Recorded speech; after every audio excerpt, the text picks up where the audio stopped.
वर्तते निश्चितं जने आता सदैव सत्सङ्गकरणे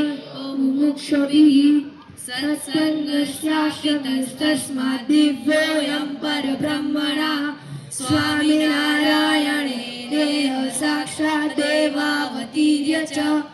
सत्सङ्गस्यास्य विज्ञानं मुमुक्षूणां भवेदिति शास्त्रं सत्सङ्गदीक्षेति सुभाषयाद् विरच्यते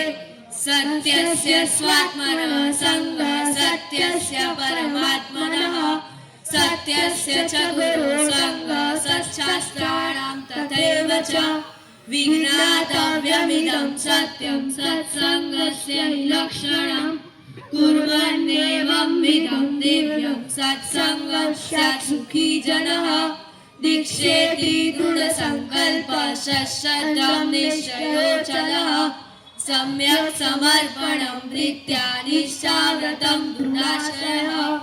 शास्त्रेऽस्मिन् ज्ञापिता स्पष्टम् आज्ञोपासनपद्धतिः परमात्मा परब्रह्म सहजानन्ददर्शिता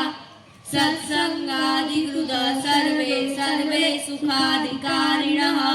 सर्वेहा ब्रह्मविद्यायां नार्यश्चैव नरास्तथा मन्यूनाधिकत्वं स्यात् सत्सङ्गे लिङ्गभेदतः